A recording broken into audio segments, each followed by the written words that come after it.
आप सुन रहे हैं सुबह संदेश मॉर्निंग वॉइस। आप प्रभु का दास जोशी अब्राहम आसाम से वजन से बांटा जाएगा।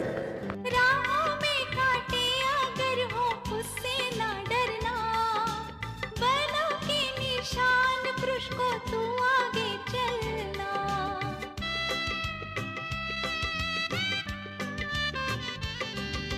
राहों में कांटे अगर हो उससे ना डरना, बलों के निशान पुरुष को तू आगे चलना। दो राहों के बारे यीशु बताता, एक चौड़ी एक सकरी है। ओ एक चौड़ी एक सकरी है। हमें दोनों राहों से चुनना है एक, हमें दोनों राहों से चुनना है एक। सकरी राह यीशु की ही है, बुलाता है प्यार से यीशु, बाहों में लेने को तुझे।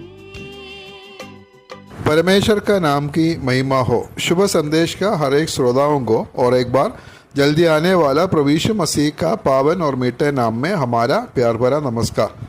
आइए आज का मनन के लिए हम लोग पढ़ेंगे इफिसियों का पत्री 5 अध्याय 22 से 24 तक। इफिसियों का पत्री 5 अध्याय 22 से 24 तक।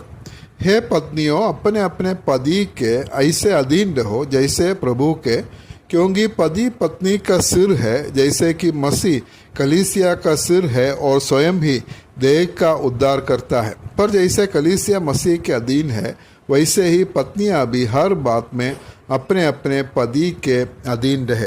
पिछले दिनों में हम लोग देख रहे थे पवित्र आत्मा की परिपूर्णता के बारे में। पवित्र आत्मा से परिपूर्ण जीवन, उसका मतलब है पवित्र आत्मा की अधीन होकर एक जीवन को जीना। और पवित्र आत्मा की परिपूर्णता में रहने वाला एक व्यक्ति का जीवन में क्या क्या होगा बोलकर हम लोग देख रहे थे। और उसमें आखिरी में हम लोग देखा मसीह के भय से एक दूसरे के अधीन रहो। जो व्यक्ति पवित्र आत्मा की अधीनता में जो जीवन जिएंगे वो एक दूसरे के अधीन में रहेंगे, मतलब एक अधीनता का स्वभाव उनका जीवन में होगा। उसके बाद में इफिसियों का पत्री 5 अध्याय 22 से लेकर 6 अध्याय उसका 9 पद तक हम लोग देखने से पवित्र आत्मा की परिपूर्णता जो हमारे जीवन का हर क्षेत्र में होना चाहिए और उसके बारे में हम लोग देख सकता है। और यहाँ का जो विषय है मेल मिलाप से चलना। इफिसियों का पत्री 4 अध्याय से 6 अध्याय तक जब हम लोग देखने से वहाँ का जो विषय है हमारा मसीही चाल चलन के बारे में, उसमें हम लोग अलग अलग बात को हम लोग देख रहे थे। पहले हम लोग एकता में चलना है, प्रेम में चलना है, ज्योति में चलना है, और ये सब बात हम लोग देख रहे थे। और यहाँ का जो विषय है मेल मिलाप से चलना। मेल मिलाप से चलना है तो पवित्र आत्मा की परिपूर्णता का जरूरत है। पवित्र आत्मा की परिपूर्णता में हम लोग चलेंगे तो हम लोग का मेल मिलाप से हम लोग का चल सकता है। इस जगह में हम लोग 3 ग्रुप को हम लोग देख सकता है। पहला है पति पत्नी, उसका 22 से लेकर 33 पद तक हम लोग पढ़ने से। उसके बाद 6 अध्याय 1 से 4 पद तक हम लोग देख सकता है माँ बाप और बच्चा लोग का बीच में। और 6 का 5 से 9 पद तक हम लोग देख सकता है स्वामी और दास का बीच में। अपना परिवार में, कामकाज का जगह में और हमारा जीवन का हर क्षेत्र में पवित्र आत्मा की भरपूरी जो है उसको प्रकट होना है। ये तीनों जगह में हम लोग देख सकते हैं। पहले जो व्यक्ति है वो एक अधीनता का स्वभाव उसका जीवन में होना है, अधीनता या आज्ञाकारिता का स्वभाव होना है। 5 का 22 में हम लोग देख सकता है पत्नियों अपने अपने पति के ऐसे अधीन रहो जैसे प्रभु के।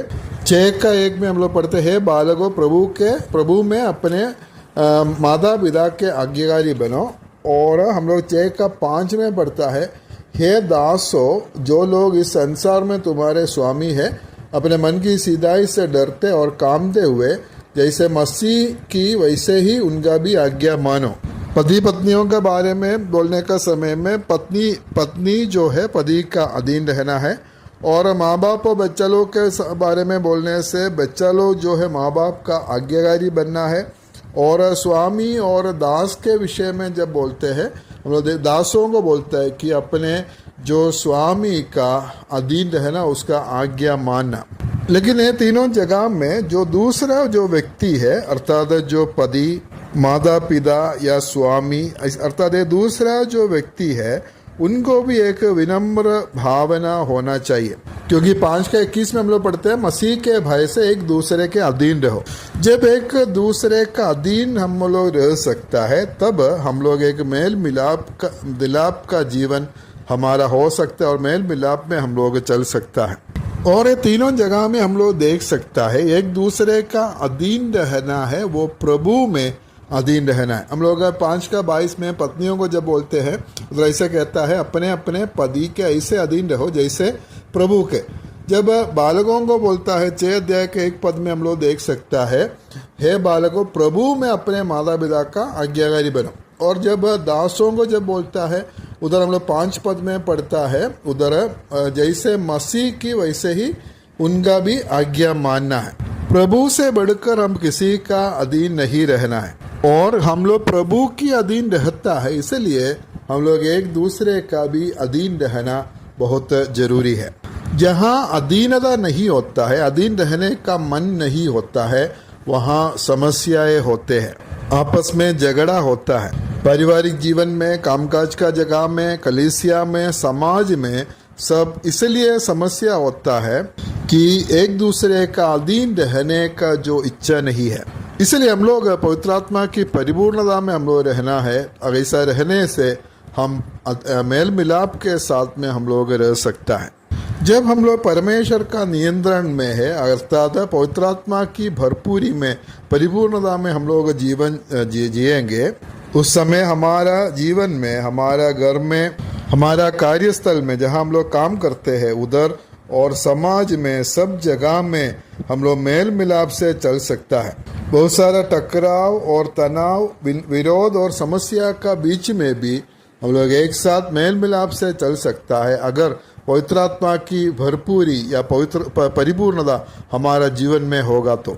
5 अध्याय 22 से 33 तक हम लोग पढ़ने से उधर पति और पत्नी का बीच में मेल मिलाप से रहना और उस विषय हम लोग देख सकता है। पति पत्नियों का कर्तव्यों के बारे में जहाँ भी लिखा है वहाँ सब पहले पत्नियों के बारे में, पत्नियों का कर्तव्य पहले लिखा है, उसके बाद पतियों का बारे में हम लोग देख सकते हैं। कलोसियों का पत्र 3 अध्याय 18 और 19 पद में हम लोग देख सकता है। पहला पत्रस 3 अध्याय 1 से 7 पद तक हम लोग देख सकता है।